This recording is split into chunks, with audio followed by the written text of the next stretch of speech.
please welcome to the stage Dr. Bill Sang.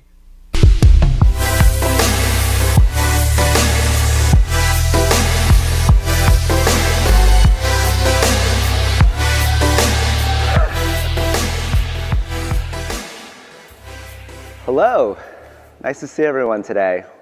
Welcome. My name is Dr. Bill Sang. I'm a staff psychologist at NYU Rusk Rehabilitation at the Outpatient Psychology Service.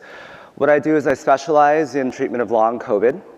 I do neuropsychological assessment and cognitive remediation and psychotherapy for patients who are living with long COVID. So thanks for coming again.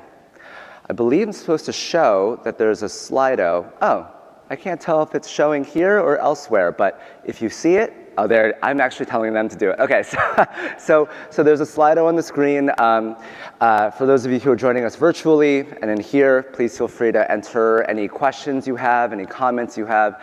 And as I've been told, you can also like things on Slido to bump up any questions that you like. Thank you very much. Okay, and then here we have learning objectives. So in brief, what I'm going to do today is share with you guys about the most up-to-date literature regarding presentations, syndromes seen with long COVID. I will also talk about some of the things that I've seen in my work over at NYU. We're going to go over a couple different skills and strategies as well, and I'm going to show you guys next, briefly, the outline. So again, we're going to discuss what we're going to be treating, the route in which I start to see people, and then them working through our service. I'll have some suggestions, case example, and Q&A. Plenty of time for that at the end. Okay, here's a Slido again, so feel free to submit any questions you might have throughout. Okay, so let's start with what we're treating. Many of you have heard, I'm sure, of COVID. Long COVID has many names. So for some people, you might refer to long hauler syndrome, you might refer to post-COVID conditions. But really, all of these terms encompass what currently is a working definition of having new or ongoing symptoms that persist for over 4 weeks after a confirmed or probable COVID-19 diagnosis. And so you see in the second bullet point here, there's an ICD-10 code. There's a lot of, I think, publications coming out now about how that's useful in terms of tracking and publishing new studies in order to find more answers. And then the third bullet point here, you'll see that an estimated 10 to 30% of people in the US population are thought of to have long COVID. Now, if you look at more broad, multi-center studies, the estimate worldwide is possibly over 100 million people who live with this condition.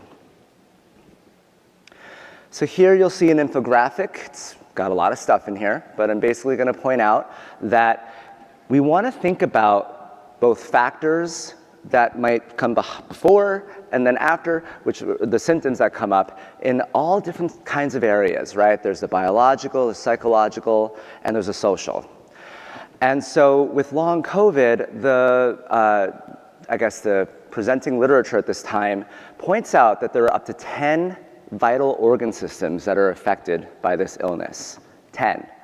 So when we think about long COVID, we're not just thinking about one aspect. We're thinking about people who come up with a whole bunch of different phenotypes. And so there are studies now also trying to figure out, okay, how many sort of symptom clusters might there be? But as you take a look at the infographic, you'll see, yeah, there might be a need for some people to go see a pulmonologist, a cardiologist, sleep medicine specialist, people who have more of the shortness of breath that comes up, whereas others might not. And we're going to delve even further into these various symptoms as we talk more about this. I do want to point out, though, before I move on, that again, with other multi-center studies, large meta-analyses so far, that up to, I want to say, one-fifth to 3/4 of hospitalized and community individuals diagnosed with COVID have reported long COVID symptoms lasting for over a year. over a year. So it really shines a spotlight as to how important this issue is. Not to mention, as you can see with this list of symptoms, the strong impact when it comes to medical providers, psychological providers, all kinds of people that need to come in and get involved here. So in terms of what we're treating, here's another infographic here to give you a sense of, hopefully you guys who are here can see this, the biopsychosocial model, and why that's so important in this context. Here at APA, we certainly have learned this as well, that it's important to think about having a multidisciplinary approach, and that involves an integrative approach using different types of clinicians. That's the way to address long COVID. So here, I'm going to obviously talk a lot more about the psych part, but we want to think about, hey, what are patients talking to their medical providers about, to their specialists in, again, pulmonology, in sleep medicine, and all these different areas, and how does that factor in to the work that you or I do with them? And here I want to point out that in rehabilitation, this is about exactly this. It's integrating all of these things. It's to make sure that we can try to get people back to life, back to feeling personally engaged, and to functioning the way they want to function. In rehab psych, we want to think about applying psychological skills, knowledge, providing psychoeducation, and helping individuals to get to that state. So let's back up for a second. Where do I work? What do I do? Where I work, let's go. Here we go. All right.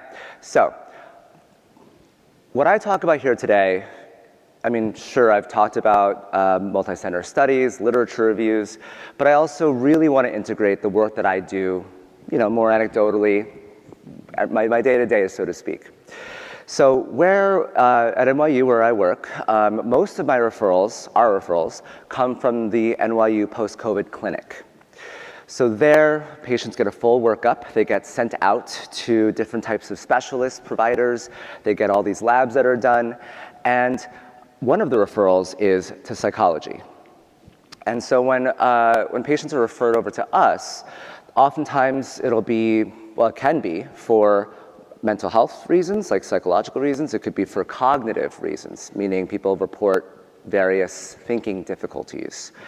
And I've found that for my long COVID populations, that they typically report both. And so based on this, I think the majority of people I've been seeing have been for full neuropsychological evaluations, just to get the full spectrum. And that's generally how that works. So what happens after the assessment, the intake, is that we refer patients in our department to receive cognitive remediation, or psychotherapy. And as you can imagine, once again, we oftentimes do both. So we integrate the two. I'll discuss this in a lot more detail in a bit. But what we do is short term, so I'll point that out as well. The next thing is I have here adjunctive therapies. That doesn't really belong in the last point, but it's to say that people, at the same time as they are receiving cognitive remediation, psychotherapy, are likely also getting physical therapy. Maybe they're getting occupational therapy, speech language. So all these allied health professionals are vital, right, in this timeline here. Other things that we offer at NYU or in our department is we also do group therapies. So group therapies could help you with cognitive skills, stress management. We have emotion regulation, and of course also our long COVID group. I wanted to add this last point here. It says here, cognitive testing may be invalid due to degree of psychological symptoms. So this is, I don't know, it's a hard thing to think about at this time. I think there's still a lot of deliberation about it, but the idea here is that, yeah, people get referred to us for neuropsychological testing, as I said, but that can sometimes be impacted by the degree of psychological distress that someone might have. If someone's highly, highly anxious, they can't get control of their symptoms, how are they going to do when they're sitting in front of you doing all these tough, speeded measures or whatnot, trying to assess your thinking skills? So that's something to consider when we talk about neuropsychological assessment. Nonetheless, I do advocate, of course, for a full battery of tests because, as we'll discuss, so many people are struggling with cognitive and thinking difficulties. And one more point, because I know I got to move on, but I want to say that it's also tough to have people kind of on a wait list. Neuropsychological testing can take a very long time to get. And so as a clinician, that's also in my mind. I'm like, okay, what if we did something else that could get people seen sooner for treatment? Here are just a couple of the many symptoms that can exist for long COVID, right? But these 6, I think, have come up as like, ones that are pretty high up there. Over 50% of people with long COVID report having these symptoms. In fact, I think it's 85%, over 85% of people with long COVID also report relapsing symptoms that involve these ones here. So I won't go over every one of these because I'm going to talk about some of them in more detail. First, I want to delve into PEM. This is referred to as post-exertional malaise. What is it? It's what happens when you do something and the next day, maybe even just a few hours after, you are completely exhausted. You cannot get out of bed. You can't function. You can't have a conversation. Think of how debilitating that is. So from what you can see in this infographic, this is actually based off of a survey of 4,000 individuals with long COVID, following them after 7 months. So in this infographic, it tells you what people are experiencing. And they oftentimes say that PEM will start same day, after a couple hours, maybe the following day, maybe even a couple days after. And it can last, if you look at the middle one, it can last for a couple of days. So something that I often hear, when I'm in my one-on-one sessions with people is, yeah, it's really hard to plan my life because I don't know if I'm going to do something and it's just going to wipe me out for the whole day or for a couple of days. This really affects how someone can be engaged with their family, or to go to any kind of social event, or to do work, right? If you look at that last one, you can see it's pretty severe. And what kind of is important here to delineate is that there are both physical and mental activities here.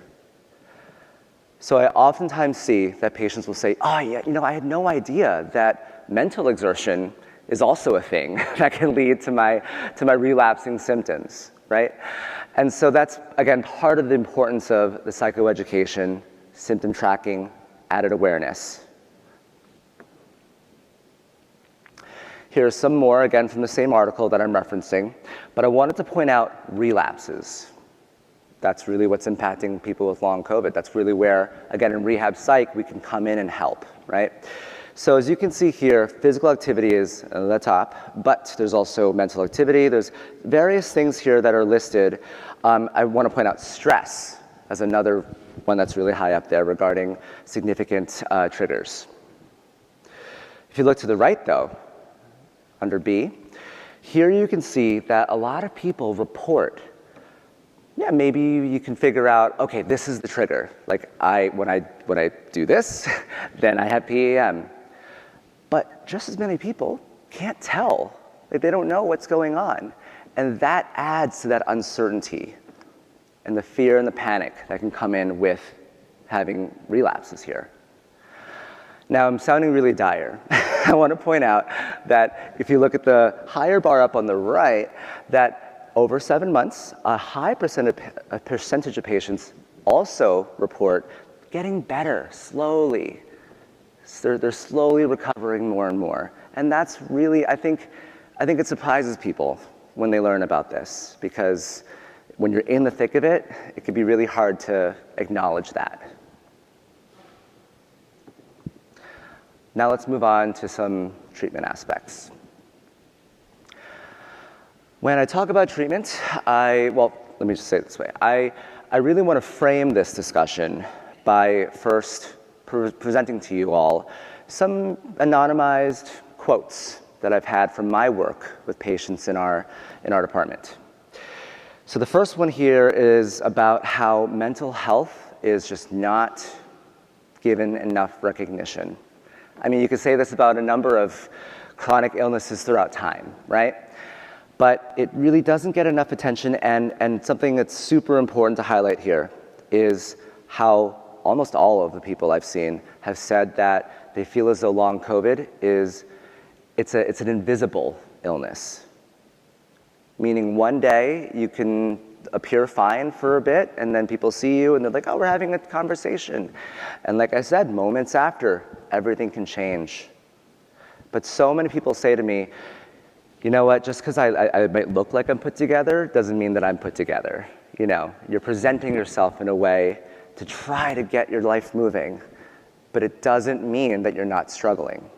And that can be a huge driver when it comes to stress and when it comes to those triggers I've talked about for the symptom relapses.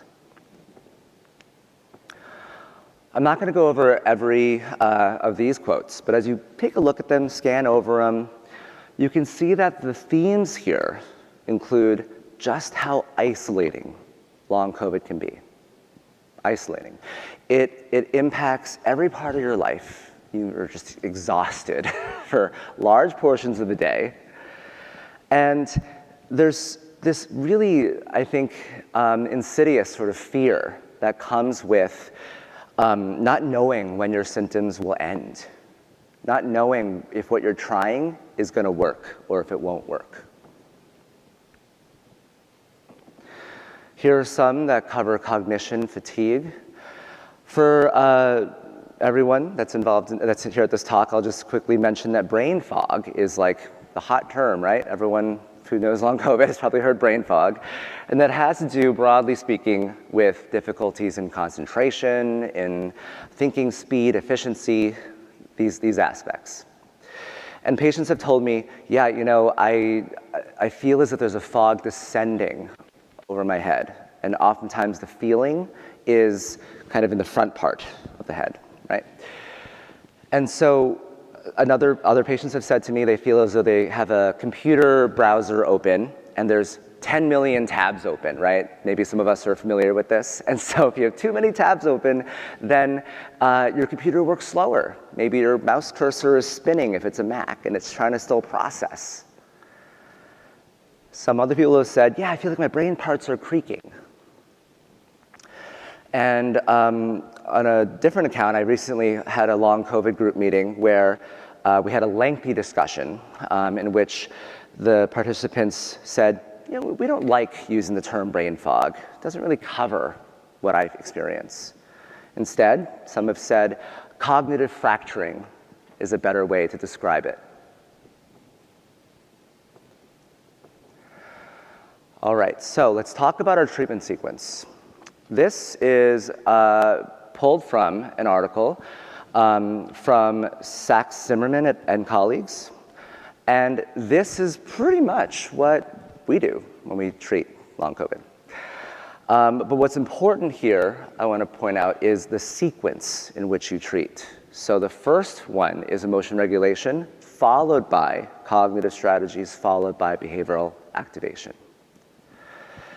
So why do we want to start with emotion regulation? We want to start with this because, as I may have kind of hinted at earlier, sometimes when people first come in to see us for treatment, they are highly anxious. They've got panic symptoms. They're really depressed. Understandably, there's a high degree of stress. And more often than not, people describe being overwhelmed by the number of medical appointments that they have, seeing various specialists, just like the feeling like I don't have control over my life, right? And so that is not a great place to be. So this is where emotion regulation is key, because here we want to work on increasing one's sort of ability to ground themselves, to pull it back a bit. I'll go over some strategies in a bit, but that's the idea, to reduce the anxiety and to help people kind of move on to actually applying their skills, right? And so here we have symptom awareness. We'll have trying to modify negative self-talk. We have what are ways in which we can tolerate distress, and how do we kind of figure out task and treatment avoidance. This last point's important because if people are highly distressed and they come to you and you're not helping them kind of calm down a bit, that can really impact treatment progress, treatment adherence, the way people see treatment overall. And so it's super important in the outset of treatment that I meet with people, I validate them, I listen to them, what they're going through, and we set goals. You know, we start slow, we build rapport, we set goals. I let people know that in our short-term treatment model, that we do both short-term and long-term goals, and we can adjust them. It's okay to start small, and we can always change it later on as we move on. I went backwards, sorry. Okay, so probably everyone here knows this model, the 3-component model. So, I find that many patients they maybe have never heard of it before. A lot of people I see are younger because long COVID primarily affects younger people. And so maybe they've never been to therapy before. Maybe they've never learned the 3-component model in cognitive behavioral therapy. And so here, just kind of figuring out and learning about how our various triggers can relate to anxiety and then be expressed in feelings and thoughts and different behaviors we do. Just having this in the beginning allows people it frames it so that way people can start to better understand and increase that symptom awareness. Another one that, it's surprisingly effective in a good way is just boxed breathing, square breathing. We do that a lot across our therapies at Rusk Rehab. So it doesn't involve a lot of tools and thinking deeply about it, but it's just like, okay, if I'm not feeling great and I feel overwhelmed, how can I ground myself? I do want to add a caveat though for this one, there are people that have a high degree of anxiety linked to shortness of breath. So just as a clinician to be mindful of that, because you don't want to be kind of increasing or exaggerating symptom response. And as I was pointing out, this is the time frame, the beginning of treatment, where just writing things down can be really helpful for patients. Being able to track symptoms, track your mood, and start to see, hey, what are the things that I'm doing that maybe are maintaining my symptoms or making them worse? In the interest of time, I'm not going to go over smartphone apps in detail, but I'm going to point out that some patients do appreciate or value having the use of smartphone apps. So just a couple of these here are visible. There's the Watch Me, MECFS pacing. And I kind of skipped this part in the beginning, but long COVID symptoms have been seen to really strongly overlap with some other known symptoms, such as chronic inflammatory response syndrome, such as MECFS, which is so hard for me to say, but myalgic encephalomyelitis. I did it. And so these other conditions have a lot of overlap when it comes to conditions, though we're still kind of figuring out, hey, is it exactly this? So regardless, these apps can be useful for tracking and pacing means. I will point out Visible was actually designed, it was made by a long COVID long hauler. Ooh, I forgot one more thing. So also in addition to those apps, you can certainly search the App Store or whatever, and you can look for also guided meditations, you can look for evidence-based kind of ways in which you can ground yourself, sleep hygiene guidelines, all sorts of things that you can do just from your own home, which is nice. All right, so the next area here is cognitive strategies. As I mentioned earlier, a lot of people report brain fog. Just thinking issues are tough. And maybe the most popular cognitive issue that people report would be memory issues. I have a hard time remembering things. But what we know is that memory can mean a lot of things. Memory oftentimes means okay, are you having trouble with paying attention to things? Is your thinking efficiency slower, and that's affecting your ability to retrieve the information that you have, right? So we do this kind of psychoeducation stuff as well when we work on the cognitive remediation aspect. And the metacognitive strategies here are really important because here we're talking about building a foundation of problem-solving strategies and goal management training. These two things are the cornerstone sort of things that underlie cognitive remediation for TBI, for stroke, for other illnesses that there's tons of research about, right? And we're talking about here bridging the use of evidence-based research in these areas to now tailoring it for long COVID individuals. So some of the attentional control strategies, I'm not going to cover everything here, but it might just be, what are some ways in which we can minimize external stimuli, things that are distracting you day to day, for instance, help you stay more focused, be mindful.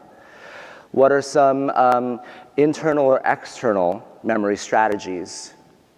The example of internal strategies might be using a mnemonic or having a mental association using certain words or visual images in your head to help you recall the information more quickly. External memory strategies might be, let's use a memory notebook to keep track of your appointments, to-do lists, and so on. Or let's use a wall calendar, a whiteboard, to-do list. Let's use your smartphone, right? So those are just some of the ideas that we oftentimes will apply in the cognitive remediation section here. But ultimately, the goal here is to increase that level of mindfulness in individuals so they can feel more confident about their ability to remove distractions and conserve their cognitive resources so they can apply it to what they want to apply it to and not the rest of the stuff.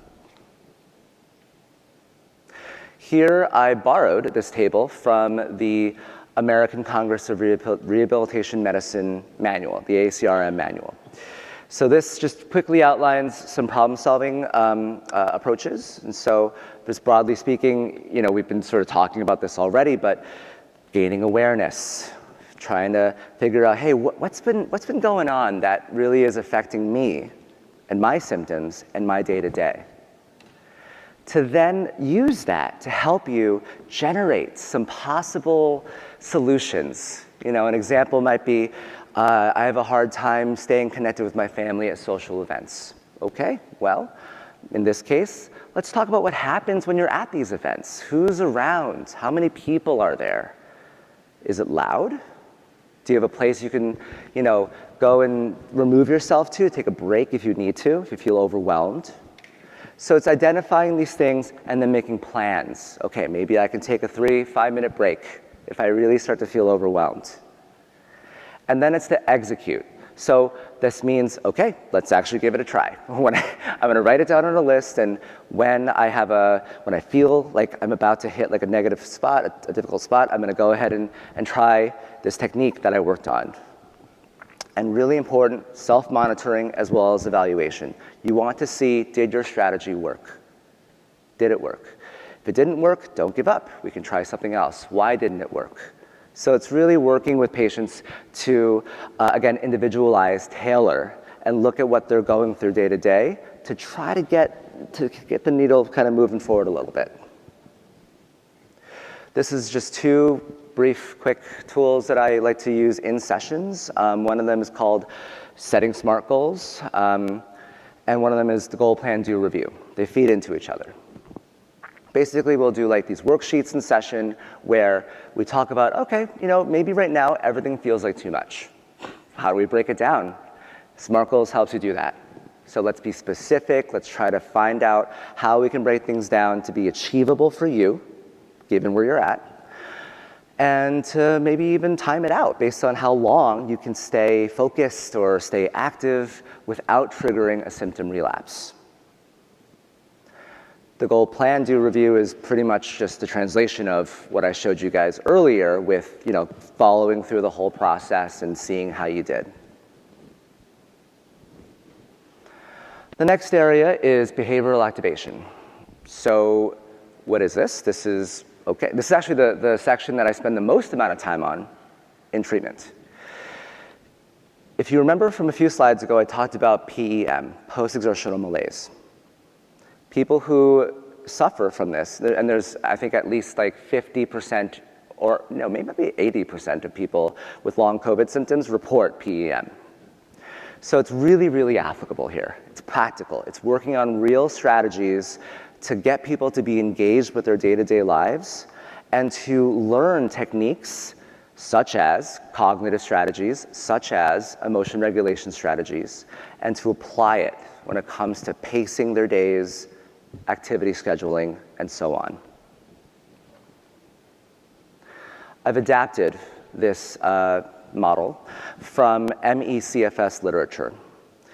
So what this pretty much shows you is that when you have long COVID, you might have every now and then a couple of good hours. Maybe you got a good day, which is wonderful if you do, right? But what happens to a lot of people I see is that they have a good day or a good couple of hours, so that's when they try to do as much as they can. They're like, okay, I'm gonna go dry cleaners, I'm gonna call this person, I'm gonna do that, grocery shopping, this, that. And then what happens? That triggers a symptom relapse. You worked too hard. You got too excited. And that leads to bad days. Bad days means I'm in bed all day.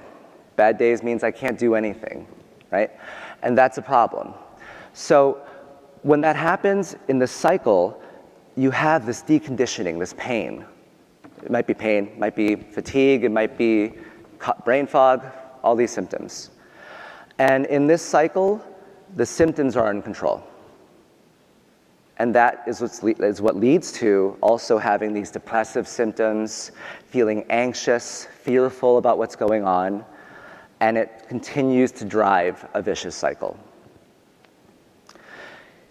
Once we get through that part, I'll show people a PowerPoint. So I will say, okay, here's a neurofatigue exercise, also borrowed from MECFS literature. And it's about understanding. I say, hey, when you're in a green zone, meaning when you feel not terrible, what is that like for you? Maybe it means you can stay focused for 15 minutes, and that's more than usual. Maybe it means that you don't have a pressure in the front of your head behind your eyes. Maybe your eyes are not feeling heavy. Great. But what happens when it goes to the yellow zone? That's when your eyes start feeling heavy. That's when you start feeling off.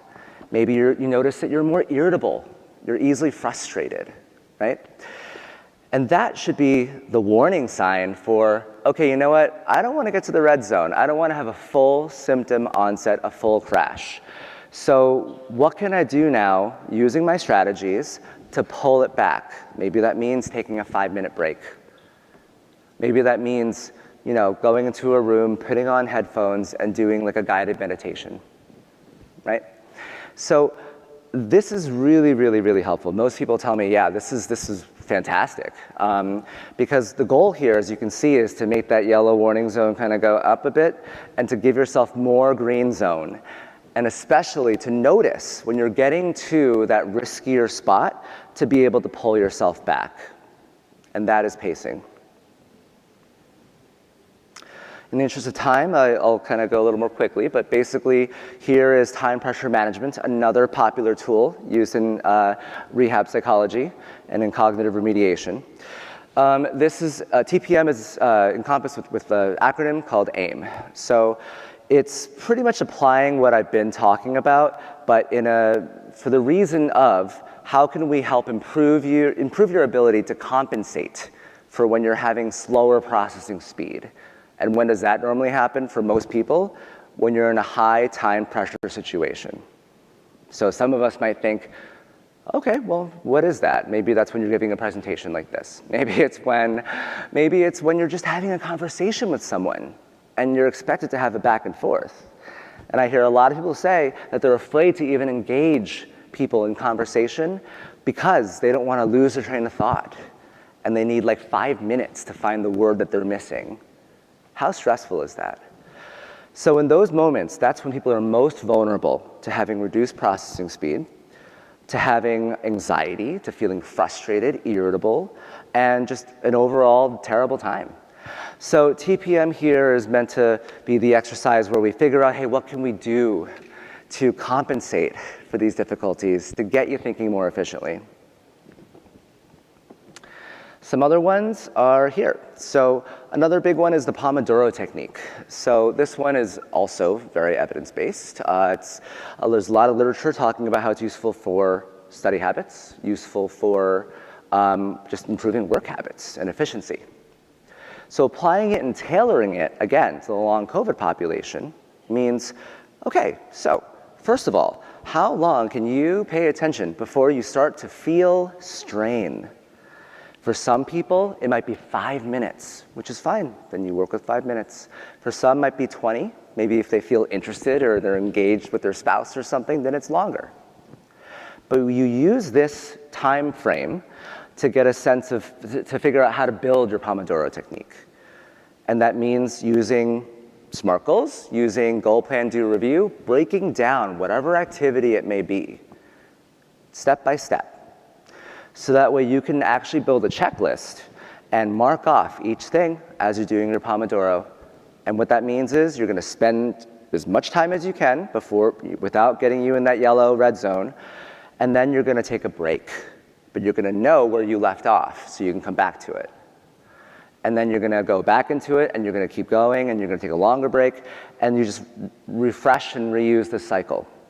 So what this is essentially integrating what we've talked about in terms of cognitive remediation skills, in terms of pacing, in terms of symptom awareness, in terms of, hey, maybe on a break, you're gonna stay away from a phone or a device and you're gonna just focus on breathing, or you're gonna close your eyes and relax for a bit to really give yourself a good break. Now I have a case example. This is a referral I got. It's a 37-year-old elementary school teacher, mother of 2. She had cognitive and emotional difficulties for a year and a half after getting diagnosed with COVID. So in this case, we did a neuropsych. In brief, the cognitive symptoms we saw were reduced sustained attention, executive functioning problems, processing speed problems.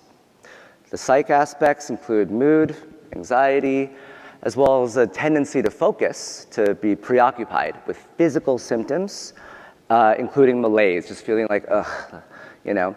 And for those of you that are familiar with long COVID literature or see long COVID patients, this is a pretty typical profile of what you would expect. We went through the interventions as I discussed, both cognitive remediation and CBT. We targeted all the things that I've been talking about, and she reported at the end of 12 weeks improvements in various areas, but I'm gonna focus on talking about work-life balance. In the beginning, she talked about how hard it is to manage everything. She kept relapsing, it was terrible.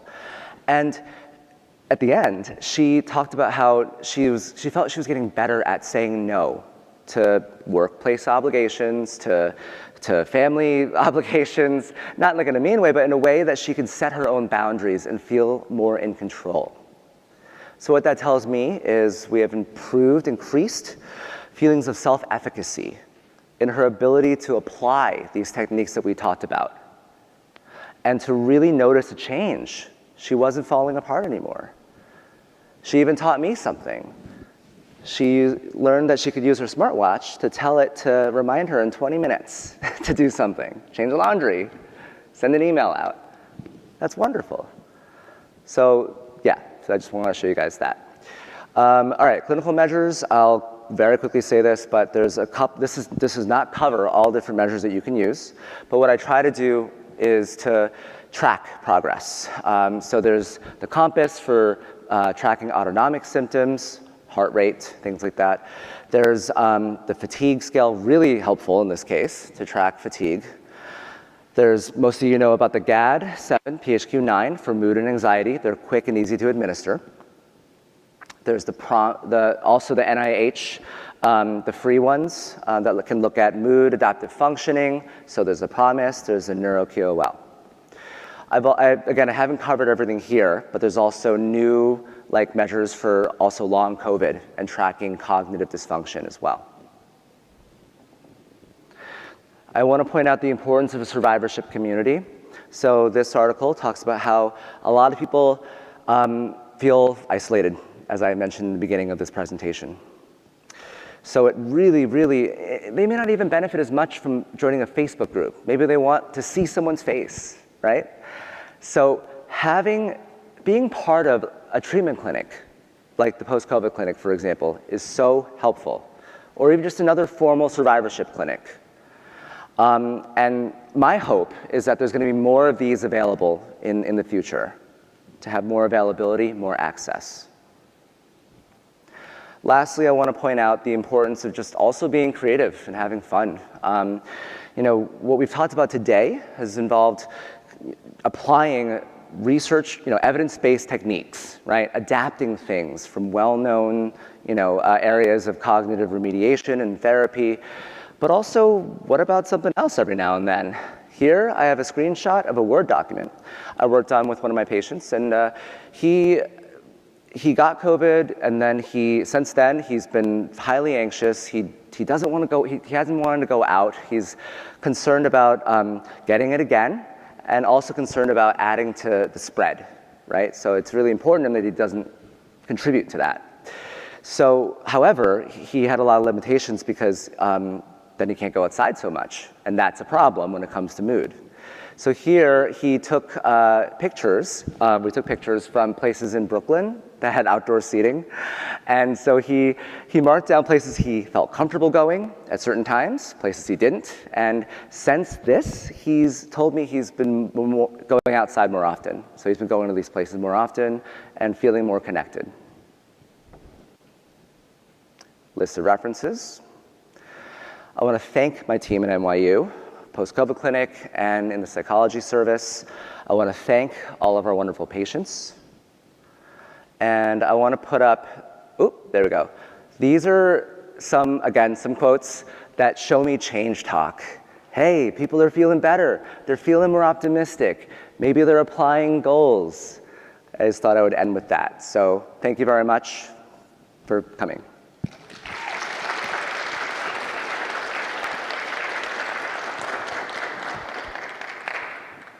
So once again, we have a Slido.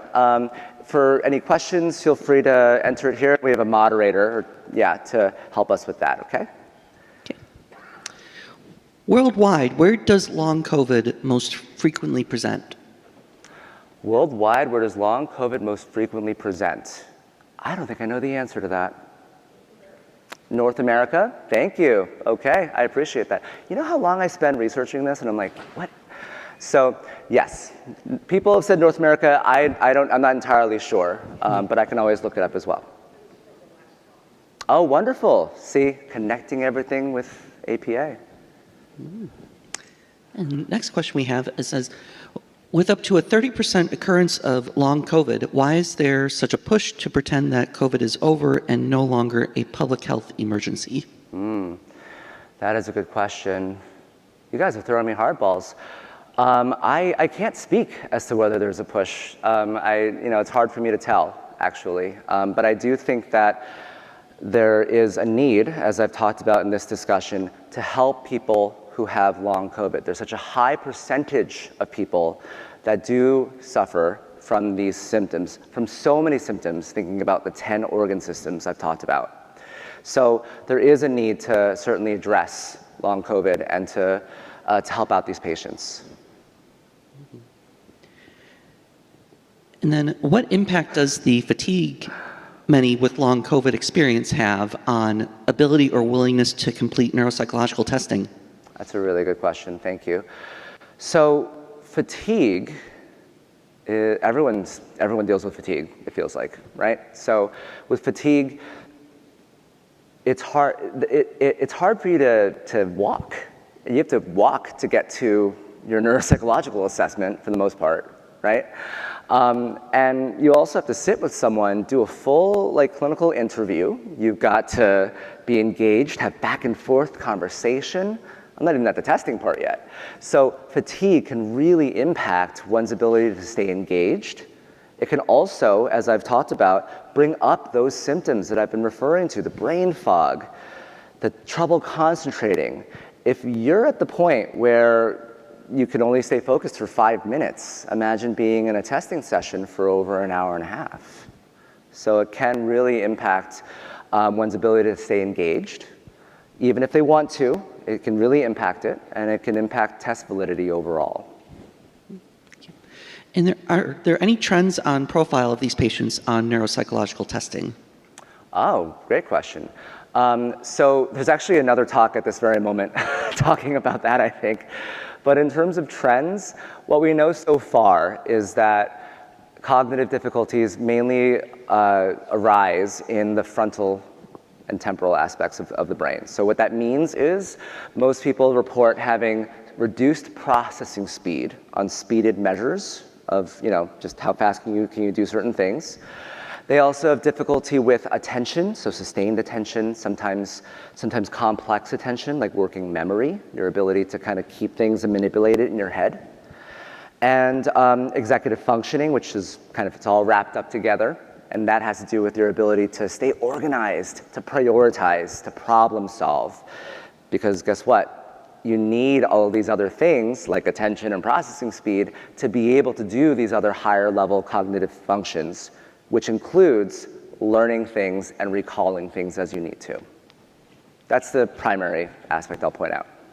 I think we have time for one or two more questions. So the next one is, how can we encourage employers to recognize long COVID and implement policies to help employees suffering from long COVID? I love the advocacy. All right, so yeah, I think this is a topic that that comes up a lot in my treatment, individual and in groups, because as I've mentioned a little while ago, a lot of the people with long COVID are young. So I'm getting people who had full-time jobs, maybe they were excelling, and now they are struggling just to make it to work or to complete an hour of work. And it's really, really tough because given that there's the issue of invisibility, as I covered a little while ago, it's still an issue. People don't necessarily recognize, hey, maybe you look like you're okay, but maybe you're not okay. Maybe you can only focus for a little bit. Maybe if you're going back into the office, it's an open office and there's too many distractions and it's affecting you. So I think what I've mostly discussed and encouraged people to do is to be as direct as possible. I know it's not easy for everyone. I know there are cases in which employers aren't entirely receptive, but as much as you can to be open and forward. I'm thinking right now about the Long COVID Alliance and how they have like a resource guide for patients and families, et cetera, and providers. And in there, they talk about the importance of documentation. So keep track of what you're going through, of your medical appointments, psych appointments, everything, because that's gonna be useful potentially for employment practices, for filing for disability, and so on. Okay, and then we have one more really quick referential question. Would you be willing to share the slides from the presentation? I have several colleagues who would really benefit from this information. The answer is yes. I'd be happy to share the presentation with everyone. Okay, and I believe we have 20 seconds.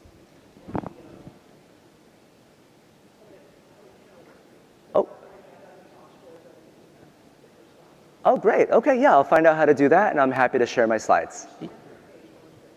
Okay.